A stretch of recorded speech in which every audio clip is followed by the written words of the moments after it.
Tere! Mina olen Anneli Virves. Töötasin Muumipere lastesõimes, aga hetkel olen lapsega kodune. Tere! Mina olen Kairi Sepp, olen ka praegu kodune, aga töötan muidu Ilmapuu Valdorf lasteaias. Tere! Mina olen Triinu ja mina töötan hetkel Tallinna Luha lasteaias, olen lasteõpetaja. Tervist! Mina olen Heidi Sara Tartu Luterliku Peetri kooli lasteaiast, õpetaja. Tere, mina olen Anne Vaagen, olen Kaarli kooli lasteaiast.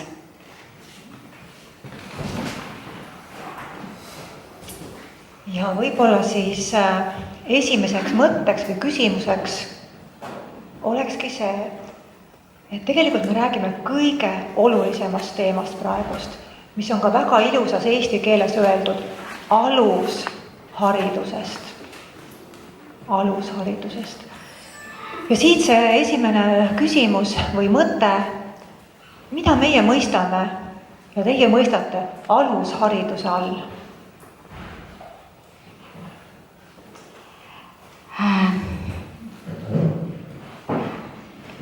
Väga raske oli leida nagu seda õiget definitsiooni ja võib-olla siin defineerida nii palju polegi vaja, kuivõrd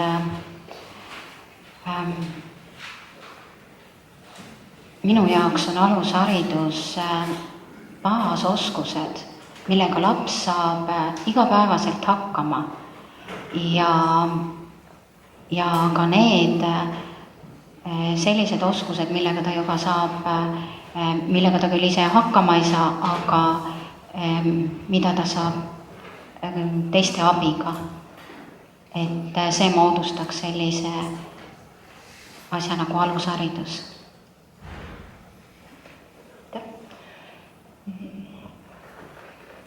Siin võib teha väikese sellise kujutluspildi majast.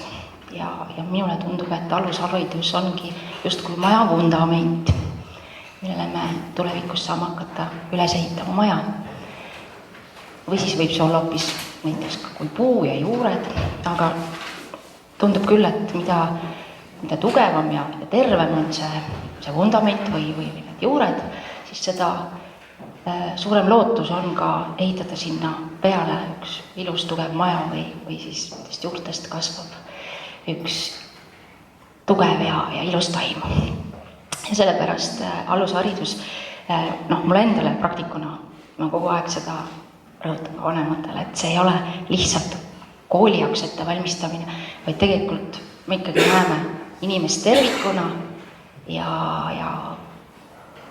väga paljud ka pisiasjad, mida me oma töös teeme, need tegelikult kanduvad palju kaugemasse tulevikku.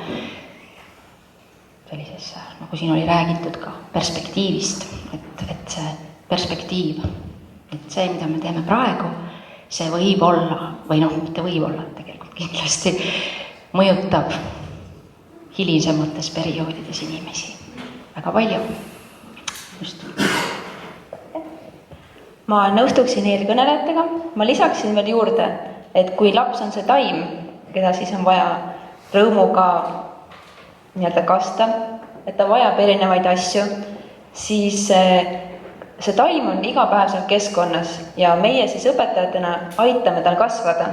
Me areneme koos, me õpime koos ja alusharidusele, nagu eelkõnelejad ütlesidki, et ei ole ainult need akadeemilised teadmised, vaid just ka see, et laps tunneks, et ta on selles keskkonnas oodatud, et ta saaks hakkama seal, et ta tunnetab, et ta saab selliste baasoskustega hakkama, mida ta on tulevikus vaja on, aga need ei ole ainult seotud võib-olla selliste akadeemiliste teadmistega. Näiteks me panime lastega siin hiljuti saieline seemned maha ja me hakkasime neid kasvatama ja kasvatamegi, hooldame ja jagame neile taimedele rõõmu. Ja siis ma selgitasin, et see on täpselt nii, nagu ka mina teile jagan rõõmu. Te kasvate, te õpite, aga ka taimed tahavad kasvada. Et ma juba varakult selgitasin neile seda, et aluseks ongi see, et me loome taimele koos kodu ja lapsed juba tajuvad seda, et see alus ongi neile loodud, lasteaed ongi nagu teine kodu. Nii et ma selle ilusa mõttega lõpetaksingi selle küsimuse vastuse, et alusharidus ei ole ainult mitte nagu ettevalmistus kooliks, vaid ka pakub lapsele teist kodu. Ja nõustun ka eelkõnelejatega, et minule meeldib mõte, et ma näen lapses kui väiksest tammetorust seda suurt ja vägevat tammepuud ja ma aitan tal saada selleks suureks tugevaks tammepuuks ja et ta läheks ellu inspireerituna elu ilust ja et mina õpetajana inspireerin teda ellu astuma. Mina nõustun ka eelkõnelejatega ja ütleks ka, et alusharidus ongi see baas, millele me hakkame ehitama.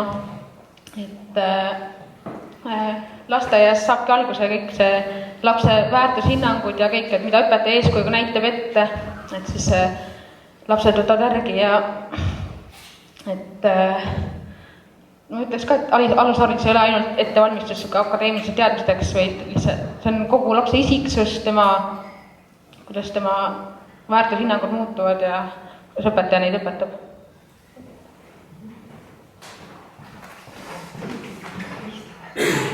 Et väga olulisi mõtteid öeldi juba välja, mis see alusharidus on ja kes te kõik teate ka lapse arengust, siis tõesti, see enne 7 pannakse väga olulised oskused ja võimed ja isiksus ka juba paika, aga võib-olla paljud ei tea, mis seal lasteaias siis tehakse, aga meie mõte ongi nüüd lahti võib-olla harutada või nimetada mõned kõige olulisemad tegevused, mis peaksid siis olema seal alushariduses või kuidas me anname seda alusharidust, kuidas me selle baasi siis loome nendele lastele, kes peaks olema siis õnnelikud koolis, hästi hakkama saama ja loomulikult perspektiiviga ellu ja ülikoolis. Et kuidas? Mina ütles, et kõige tähtsam on õpetaja eeskuju. Et me võime ju rääkida lastele, kuidas peab ja kuidas võib käituda, aga kui õpetaja ise on risti vastupidi, siis laps vaatab ka käitumise järgi. Ja kindlasti mänguline õpe on väga tähtis, et kuna lapsed õpivad kõige rohkem läbi mängu, et see ongi igasse igapäevatoimingusse saab välja panna mingi mängu, saab teha mingi lastele huvitavaks, et kui lapsed on niimoodi rõõmsalt tulevad kaasa kõigega, siis ma arvan, et see on kõige peamine, et oleks hästi positiivne laste kiitmine ja selline positiivne ellusuhtumine.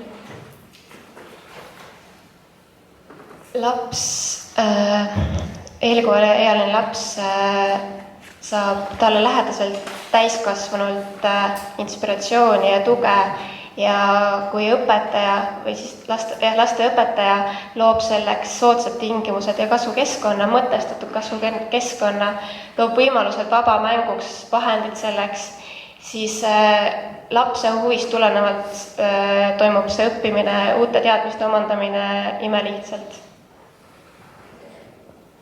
Mida ma veel lisaks, oleks kindlasti see, et mitte ainult eeskujule, eks ju, ei toetu laps, vaid ka sellele, et temaga tehakse, see on seotud sellega, et temaga tehakse koos asju, et ta on kaasatud, sest kui ta ainult vaatab midagi, siis ei juhtu ka midagi. Ta peab saama käed külge, ta peab saama ise seda kogeda, oma meeli kasutada ja mis siis lastes tegelikult toimubki? Oma meelte kasutamine iga päev. Laps õpib, kuulab, vaatab, katsub, maitseb ehk mõni päev isegi, et nii me kogemegi erinevaid asju seal läbi tegevuste. Ja kui ta iga päev õpib suhtlemist läbi eeskuju, õpetaja mängib temaga koos, õpetaja õpetab ja näitab meile, kuidas on võimalik koos hakkama saada, sest lapsi on rühmas tegelikult palju.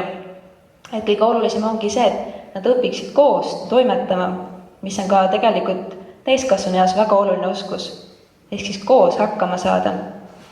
Et eeskuju on tegelikult väga oluline. See aitab edasi.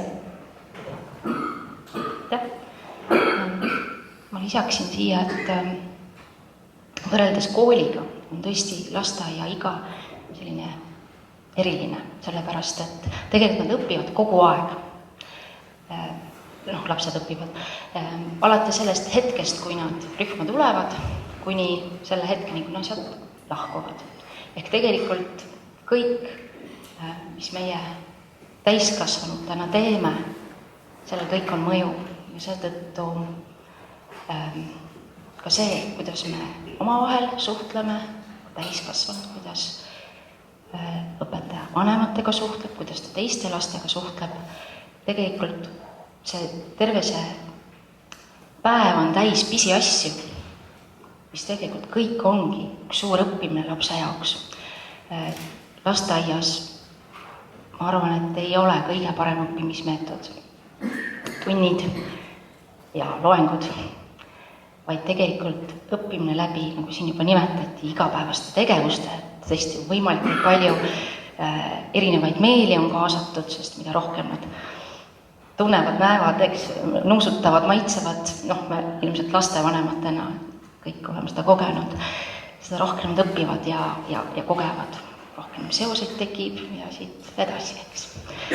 Ja võib-olla lisaksin veel nende põhimõtted, mis siin olid, et nii eeskuju just, siis igapäevased toimetused, siis kindlasti ka selline soe atmosfäär, mis peaks last ümbritsema ja kui ta astub rühma, et seal ta on oodatud, teda aktsepteeritakse just sellisena, nagu ta on, et lasteaia, ma arvan, et see iga ei ole küll see, kus tehakse selgeks kõik need asjad, mida ta ei oska, vaid pigem võiks olla see, et me teeme kõike ja me oleme tublid. Me tegelikult oskame kõike, maailm on meie jaoks lahti ja avatud. Ja küll koolis siis võib-olla need asjad lähevad täpsemalt paika, aga selline hästi positiivne ja soe õhkkond ja veel ka selline kindel rütm, mis annab turvalisust, et maailma asjad on korras.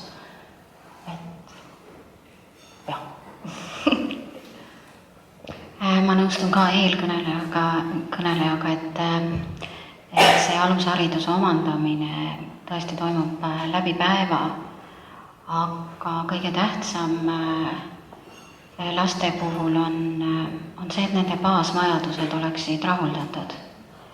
Et kui nende baasvajadused on rahuldatud, kui nad tunnevad, et nad on armastatud, kui nad tunnevad, et neist hoolitakse, siis on nad nagu käsnad, kes imevad seda ümbritsevat iseendasse, et siis on nad valmis vastu võtma. Aga kui baasvajadused on rahuldamata, siis on paraku keerulisem ja siis peab aitama seda last. Ja selleks me täiskasvanutena olemegi seal.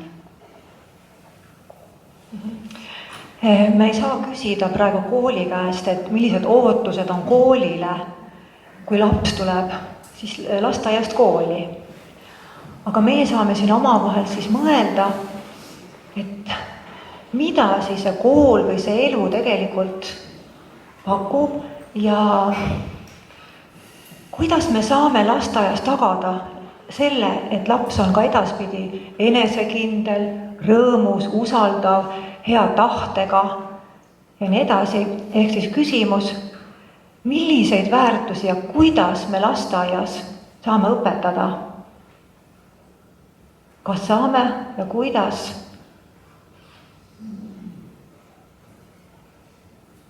Et ta oleks koolis hästi hakkama saab, elus õnnelik.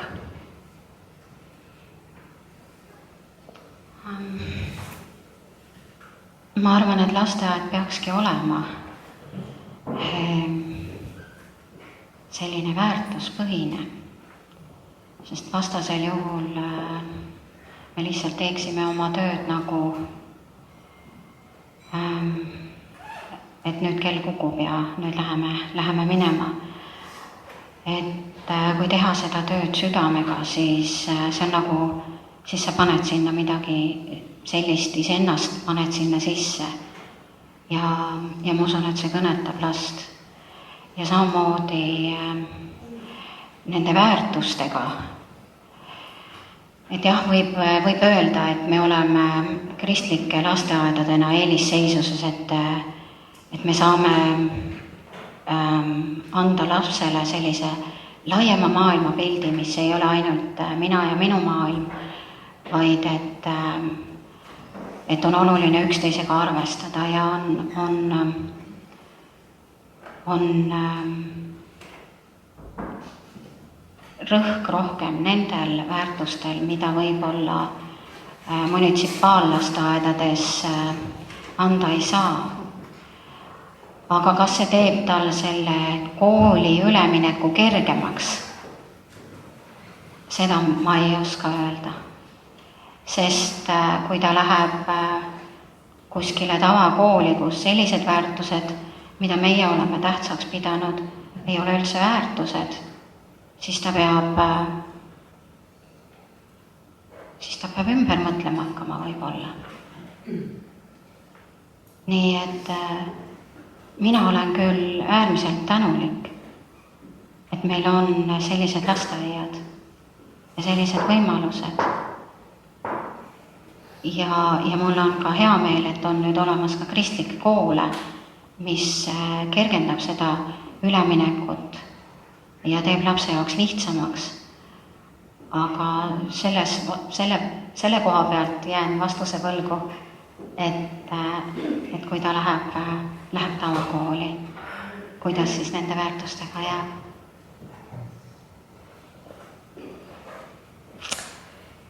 Mina arvan, et üldinimlikud väärtused on tegelikult olulised igal pool. Ja siin pole nagu vahet, et ka kuhu kooli ta läheb. Kui laps on teadlik oma sellisest, siis ma ütlen, jah, ütleme siis oma väärtusest. See, et ta ongi tubli ja ta saab hakkama asjadega. Et tõesti, et tal on oskused omandatud selles valdkonnas, et ta saab endaga hakkama, et sellised, tuleb toime, eks. Aga ma arvan, et selline laps, kes oskab teistega arvestada, kes on sõbralik, kes oskab luua sõprussuhteid, neid hoida,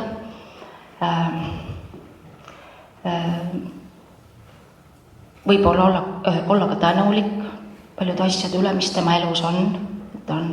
Et ma arvan, et need kehtivad ka igal pool ja ka ma arvan, et lapsed on ikka lapsed igal pool ja ikka valitakse endale sellised sõbrad, kellega on hea olla, eks ju, et kui nad on läbi mängimise omandanud sellised väga olulised asjad, siis ma arvan, et see on juba üks väga-väga-väga oluline asi, et koolis olla hea sõber ja hea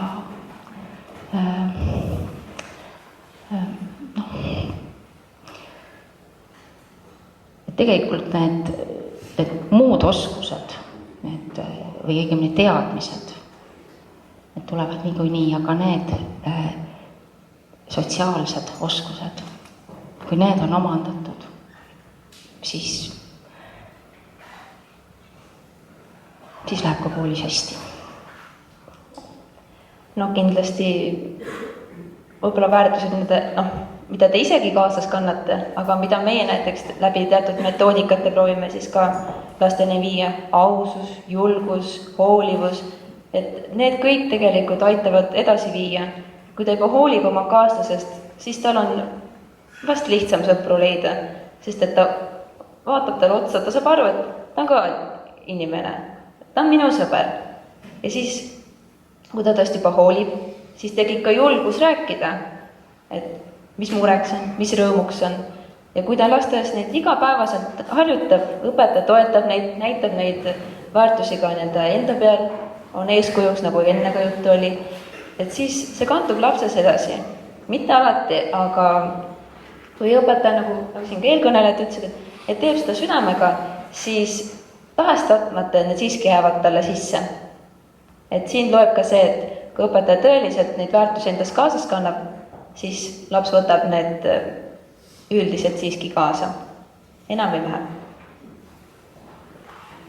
Mina usun ka, et kui üldjuhul ikkagi lapsevanem teeb valiku, kui ta paneb oma lapse mingisse lasteaeda või kooli, ta on teadlik, millised väärtused sellel lasteaial või koolil on ja sellest tulenevalt on tal ka kindlustunne, et need õpetajad, kes seal lasteaias on, et need väärtused kattuvad kodu omadega ja kui õpetaja on saavutanud lapsega selle sideme, saanud selle kontakti, et laps usaldab teda ja tunneb temaga ennast hästi, siis need omadused ja väärtused, mis õpetajal on nii mõttes kui ka kehas sees, ehk siis ta nagu ka esindab neid, siis on möödapääsmatu, et laps omandab need väärtused, mis tegelikult kaudselt on ka valinud lapsevanemad, et laps puutub nende inimestega kokku ja on ka suur tõenäosus, et ta saab ka koolis samasuguse keskkonna. Mina arvan ka, et need baasväärtused, mis nagu õpetaja endas kannab, ta annab need tahes-tahtmata ka lastele edasi ja ongi, et ausus, sõbralikkus, et kõik inimesed võivad olla erinevad, aga me oleme kõik inimesed ja saame kõik hästi läbi. Et kui laps on piisavalt enesekindel, siis läheb seal kooli, ta saab seal teistega ka, ta on sõbralik. Ma arvan, et saab koolis ka hakkama, kui tal on need väärtused nagu kanduvad edasi lasteaiast ja kooli. Kuna me peame hakkama lõpetama, siis kes tahab täpselt teada, milliste meetoditega enesekindlat, väärikat, teisi ennast armastavat last kasvatada, siis tulge vaadata nende inimeste tööd, kes töötavad lasteaedades või tulge meile külla. Aga lõpetan siis probleemi tõstatusega. Ehk siis Eesti alushariduse tulevikule mõeldes, mis kripeldab hinge? Ja igale ühele jääb siis mõelda, mis siis saab.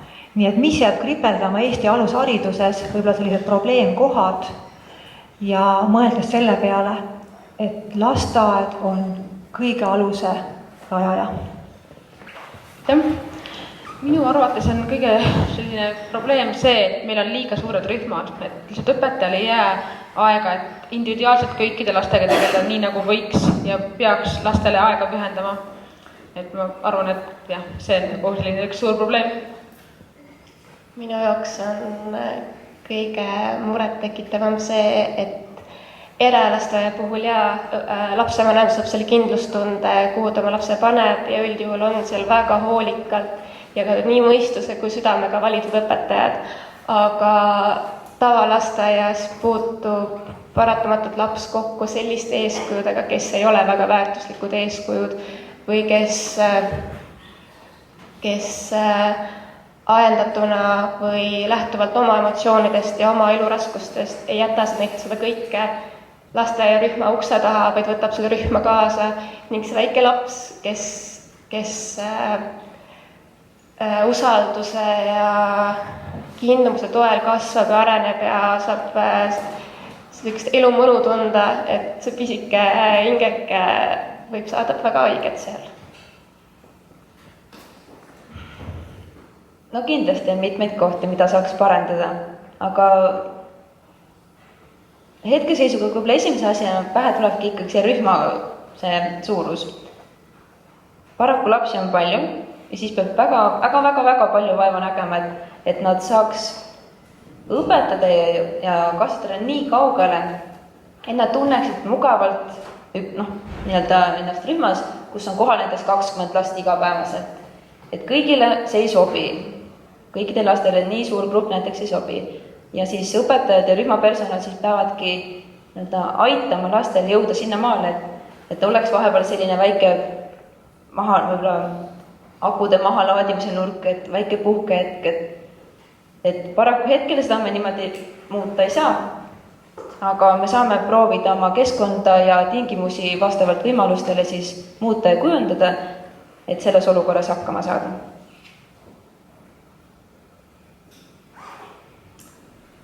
Mina muidugi ei julge üldistada meie sellist alusharidusseisu, sest ma tegelikult seda ju ei tea. Mina teen oma tööd heas usus, et ma teen hästi ja nii nagu ma oskan.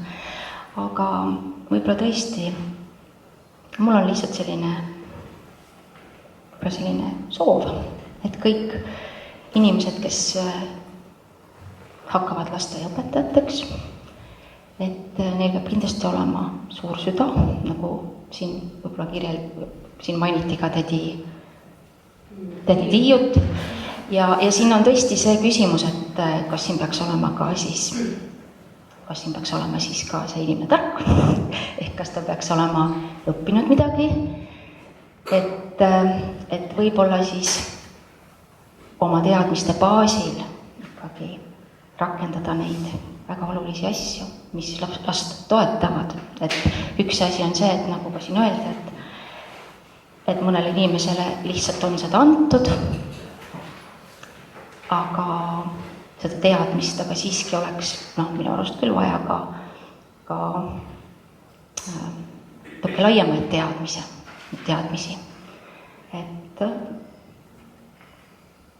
eks see üks selline mõtlemiskoht on. Mina eelistaksin suure südame ja laia silmaringi ja sellist tarka inimest enda lapse juurde. Kuna ma olen töötanud üsna erinevates süsteemides, siis mina tooksin välja kõigepealt selle samamoodi, et lasterühm või laste arv rühmas on liiga suur, mis annab just tänu sellele, et ma praegu töötan eralasteaias, on võrdlusmoment on täiesti olemas. Ja mis on veel probleemiks minu arvates on vananev personal. See on nii, sest väga paljud noored, kes küll lähevad õppima lasteaiaõpetajaks, nad paar aastat töötavad ja loobuvad, sest see töö on liiga raske. Ja mida veel võib välja tuua ohuna on õpetajate läbipõlemine. Et aidata õpetajaid ja mõelda selle peale, kuidas õpetajaid aidata, et nad jaksaksid. Sest ma usun seda, et kes selle ameti on valinud, et ta ei loobu väga kergelt sellest. Ja kui tuleb selliseid raskusi, siis ta vajab abi, et need raskused läbida.